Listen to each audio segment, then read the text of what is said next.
It's now my distinct pleasure and privilege to invite Sri Nirmala Sitharaman ji, Honorable Finance Minister of India, to kindly deliver her Chief Guest address. Ma'am.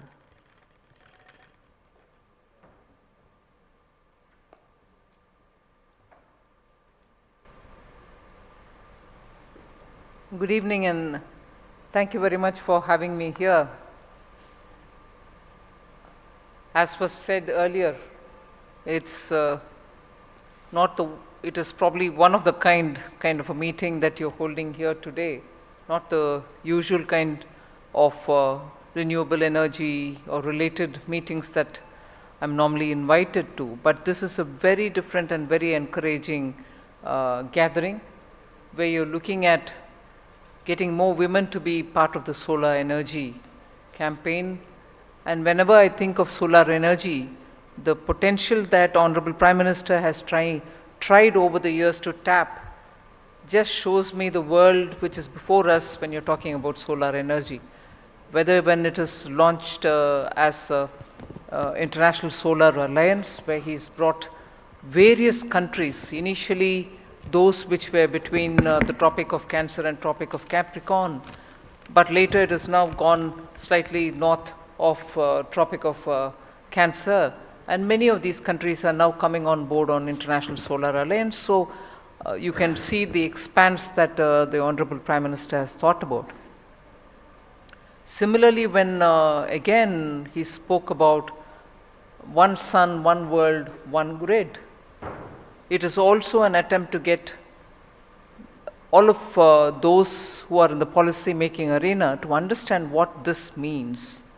In fact, very evocatively and in fact drawing a mind picture, he once referred, the Honorable Prime Minister once referred, saying the sun never sets.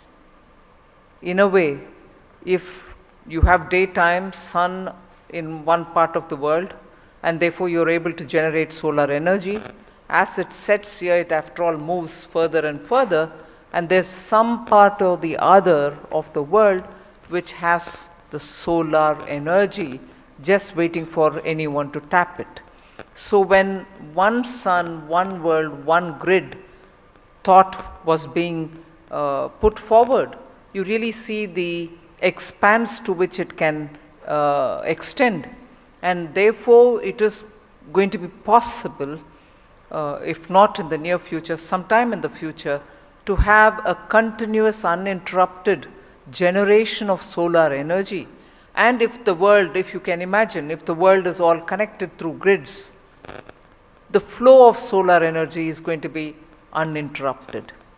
In fact, in Southeast Asia, I know countries have now become grid connected without worries about the border. So all the ASEAN countries are wondering and working towards connecting themselves through some kind of a grid arrangement. So if one sun, one world, one grid is actually taking shape, it is already taking shape. And again, I underline the fact that it is now before us, opening up the screens to show how big this solar energy world is going to be. Although women's participation in general, even otherwise, is not really as much as we would love it to be, I understand in the energy users area itself, there is a lot of expansion, but more particularly women's participation in energy industry. Although it is low, 39% of global labor force, women only make up for 22 of the traditional energy sector. So not even the renewable, not even the new, not even the solar, but traditional energy sector. Now, women comprise of 14% only, even worse, when it comes to senior management jobs. Now, this is one picture. The other is, if you're looking at one Ernst & Young report of women's participation in the energy sector, particularly in India, it is only 8%. Solar energy participation is about 32%, but in that, again, women is only 11%. In India, of course, I said it's about 8%. So there is absolutely a vast scope for women to enter into this area. So I commend this step that you've taken, and also I'm happy to hear there are already mentors, trainers who are going to be here, who will later extend that facility to or train others into this field. Now, if Government of India since July 2021 has launched this rooftop solar program, and there's a lot of enthusiasm for it. It is one thing for households to have the rooftop, generate enough solar power for themselves, like in Modera, which recently has become completely a solar village. It's not any longer a village. I know Modera has now become quite large. It can be called as one of the tier 2 towns. But symbolically, Modera, where the Sun Temple is, they have made that place as solar village. People are earning electricity income.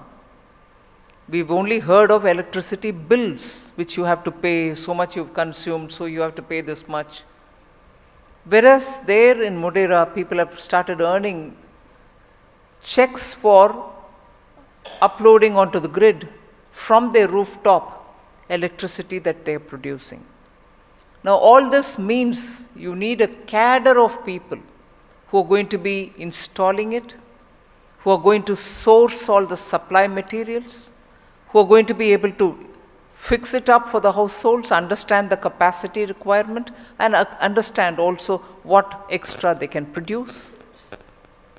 And then also to help them, in a way, you need a set of people who are going to be able to get the clearances and put it all up for regular uploading of power onto the grid, the state grid and the national grid. Besides this, of course, there are parts of India which I have traveled. I'm sure many of you all, since you're part of this solar world, you would have gone to see vast farms of solar energy producing areas. Vast, absolutely. Whether it is, I come from the south, so I can tell you Tamil Nadu has one of the biggest solar energy producing parks. So is Gujarat. So are parts of Maharashtra and also Rajasthan. Now, solar energy manufacturers also are looking for engineers who are going to be able to contribute. So the point that I'm trying to place before you, which probably you are quite aware of, is at every level they need people who can handle technology, understand requirements, be able to service. So you have so many different layers of the service sector itself which is going to benefit from it. And in all this, you need skills. In all this, you need people who are going to be mobile enough to move from one destination and the other where they need to provide service and be able to give top class, efficient and timely support. So for that, if you're training people, particularly women, it really gives me an immense satisfaction to know that these are the areas in which you don't see women at the moment. And it's also not something which has been with us for the last 50, 60 years. It's a new area, it's a developing area, it's an expanding area. The sooner women get into this field, people will realize that it brings value addition, it brings better efficiencies. It also brings in perfection in the way in which you handle the situation. Much before, I would think it is overpopulated with men, because there are traditional ease of moving into jobs which men by advantage have it. And I don't grudge it, it's all right, they should also be there. But since it's a newer area, it'll be very good if efforts like yours can train women the sooner at all levels and give them the confidence that they will be able to do this kind of a quality professional job. It is only going to make the job all the more better serviced. But I also would think it is possible for, other than the rooftop, smaller areas to produce smaller quantities or megawatts of solar power, which women entrepreneurs can take up. Banks today are ready to support, and that itself will be one of the biggest additions, because after all, India's expectations of producing solar power is immense. We have the potential, if I may say so. In the West Coast, I'm told the the energy, the solar energy is lots more, the calorific value of that energy is lots more than in the East Coast. But I'm not sure if these are all established. However, it is possible for women to take up entrepreneurship, even if a group of women, as the SHGs in the villages or newly formed urban group of women, can always approach to establish solar parks, because India is now standing out in the contribution that it is making in generation of solar power. So I quite commend the efforts that you're making, and this is not just something to start and leave it there. It has got to be sustained. It has got to be taken all across the country. Requirements exist everywhere, but the power for generation is probably lots more in Ladakh, lots more in and around the Himalayan terrains. But wherever it is required, we need to have the capacities built for generating as much as servicing it. Without getting into too many data, which I'm sure you, being domain experts, will know about the capacity that exists in India, untapped capacity which exists in India. But for solar power, India stands out as having achieved quite a lot in a short duration of time, much against the expectations of the world. We've proved very nimble, very speedy, very swift, and the policy support has also helped. So I would think this is the best time for all of you all. And I'm really surprised pleasantly to know that you've already gotten into this business of training people, which is very required. Solar is a new area. Solar is also an area where you need, which is very well established. I tried also putting forth to you. But the fact remains that in India today, there's a lot of support for women. In spite of all the horrible stories that you may hear of violence against women, which I condemn, which is shocking, which makes you shake. But equally, India is giving opportunities for women. ONGC is now headed by a woman, Mrs. Mittal. Similarly, Dr. Kalaiselvi is the DG for Science and Technology.